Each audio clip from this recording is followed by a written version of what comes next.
আসসালামু আলাইকুম। সবাইকে স্বাগতম ও শুভেচ্ছা। আজকের আলোচনার বিষয় ফরাসি বিপ্লবে দার্শনিকদের অবদান। যে কোনো বিপ্লব সৃষ্টিতে বুদ্ধিজীবী ও দার্শনিকদের গুরুত্বপূর্ণ অবদান থাকে। 1789 সালে ফরাসি বিপ্লব সংগঠনে ফরাসি দার্শনিকদেরও গুরুত্বপূর্ণ অবদান রয়েছে। এ সময় ফ্রান্সে কতিপয় দার্শনিকদের আবির্ভাব ঘটে। যুক্তিবাদী এসব দার্শনিকদের মধ্যে চার্লস মন্টেস্কু, মহামতি Voltaire, Jacques Rousseau, Denis Diderot, d'Alembert প্রমুখ অন্যতম। বিপ্লব সংগঠনে এ সকল দার্শনিকদের ভূমিকা এই আলোচনায় ব্যাখ্যা করা হলো। প্রথমে আলোচনা করছি চার্লস মন্টেস্কু সম্পর্কে। ফরাসি দার্শনিকদের মধ্যে সবচেয়ে খ্যাতিমান ছিলেন মন্টেস্কু। তিনি তার যুক্তিবাদী মন দ্বারা ফ্রান্সের প্রচলিত শাসন ব্যবস্থা এবং রাজার সমালোচনা করেন।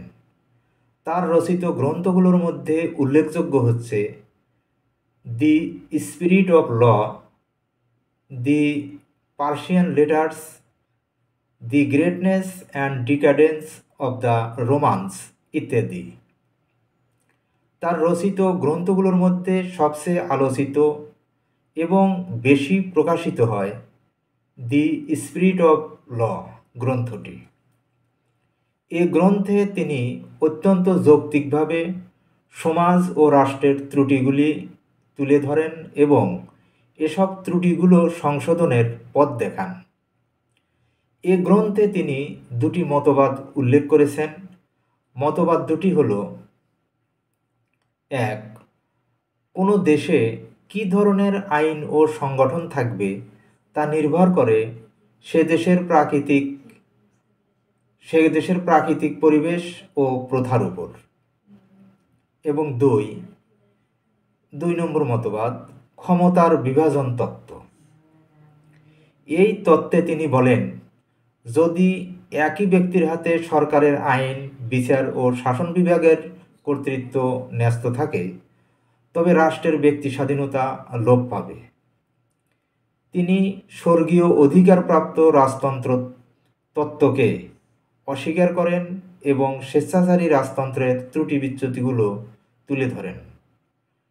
মন্টেস্কু 1755 খ্রিস্টাব্দে মৃত্যুবরণ করেন। তিনি বিপ্লব দেখে যেতে পারেননি, তবে তিনি তার লেখনের মাধ্যমে ফরাসি জনগণের মনে যে সত্য যুক্তির নাড়া দিয়েছিলেন তা বিপ্লবকে অনিবার্য করে তোলে।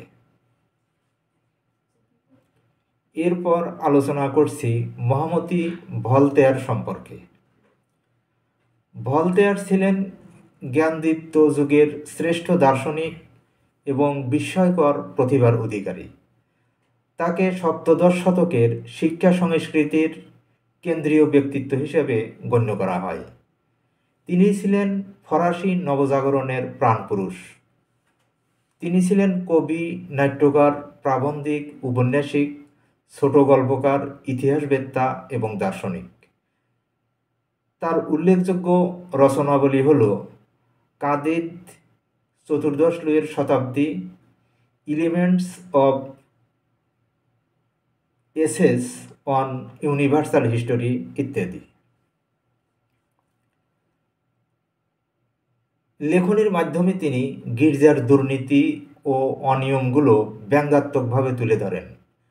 তার মতে গির্জা হলো কুসংস্কার ও দুর্নীতির ঘাঁটি। যাজক ও গির্জার বিরুদ্ধে লিখলেও ধর্মের বিরুদ্ধে তার কোনো বক্তব্য ছিল না।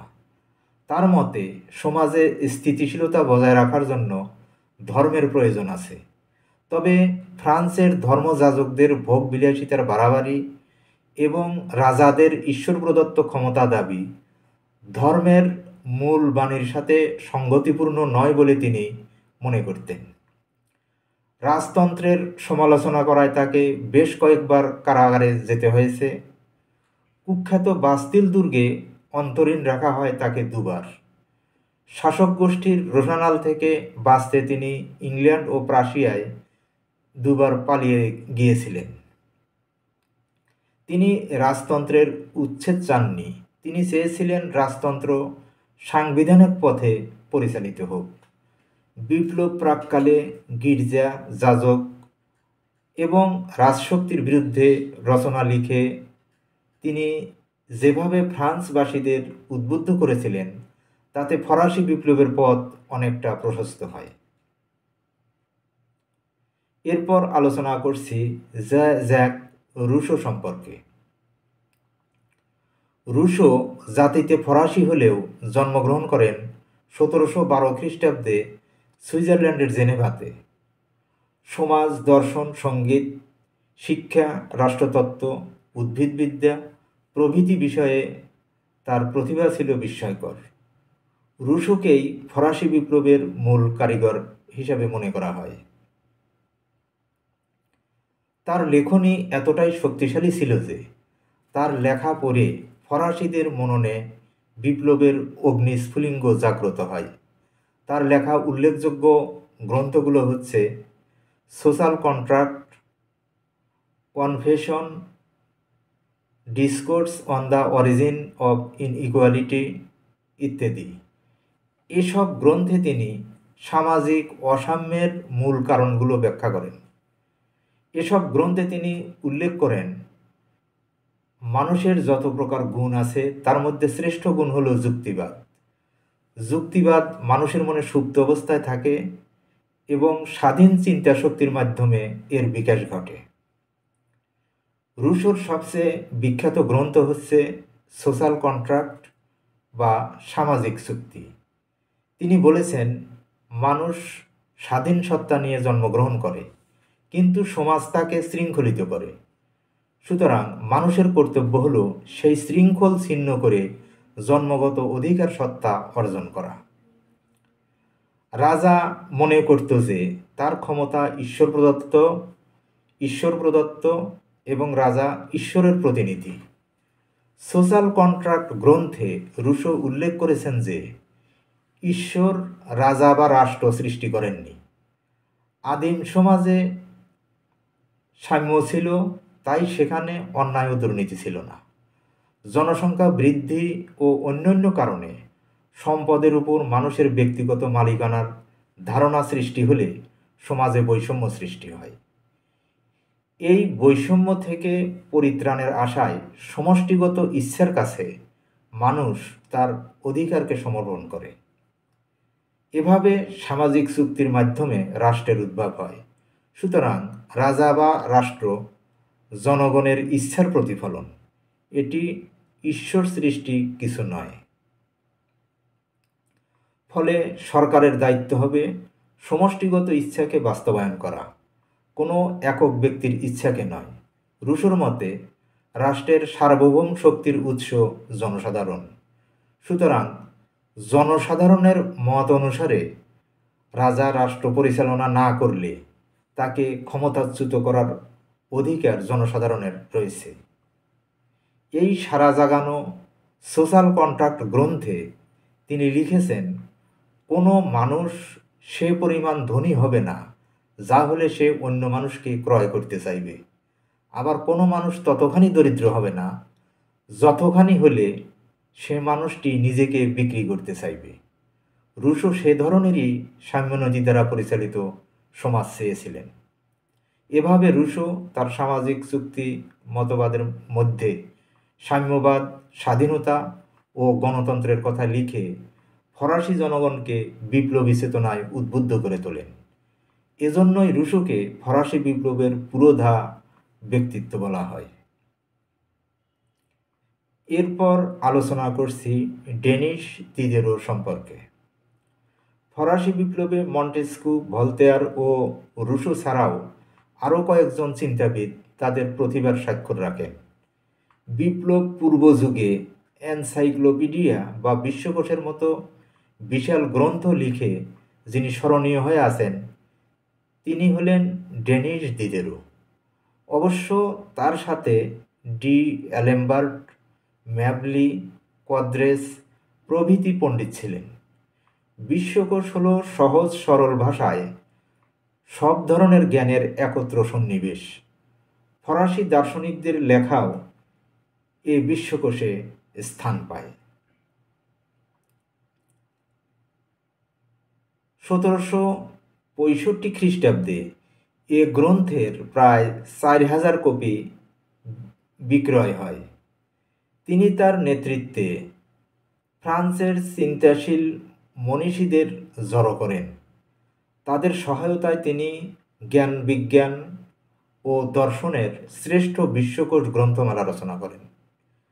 দার্শনিকদের মতবাদগুলোকে সহজবোধ্য করে বিশ্বকোষে প্রকাশ করা হয়। বিশ্বকোষে দিদেরোর নিজস্ব দর্শনও বেশ গুরুত্বপূর্ণ ছিল।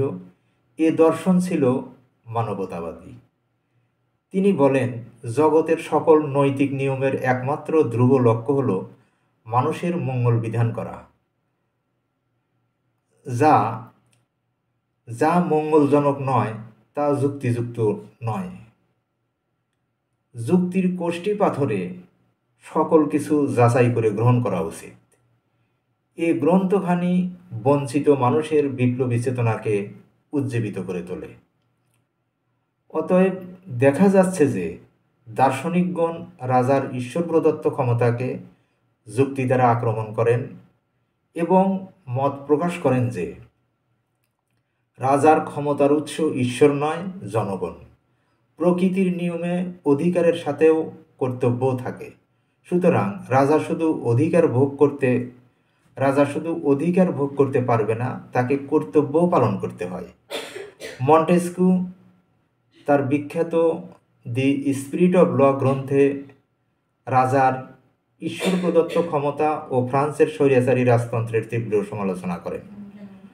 প্রগতিবাদী ও যুক্তিবাদী লেখক ভলতেয়ার তার অগ্নিবর্ষী লেখনীর মাধ্যমে প্রচলিত রাজনৈতিক, সামাজিক ও ধর্মীয় প্রতিষ্ঠানসমূহের স্বরূপ উদ্ঘাটন করে ফরাসি জনগণের মধ্যে বিপ্লবের প্রেরণা দান করেন। রুশো তার বিখ্যাত সোশ্যাল কন্ট্রাক্ট গ্রন্থের মাধ্যমে সাম্যের উপর রাষ্ট্র ও সমাজ প্রতিষ্ঠার মন্ত্র দান করেন। Man is born free, but everywhere he is in chains. রুশোর এ কথাটি সমগ্র ফ্রান্সে আলোড়ন সৃষ্টি করে।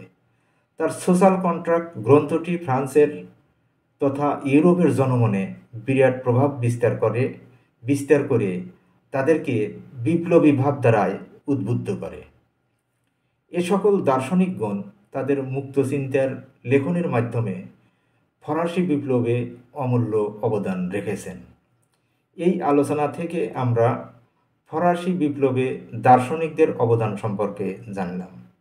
সবাইকে ধন্যবাদ জানিয়ে এখানে শেষ করছি। আসসালামু আলাইকুম।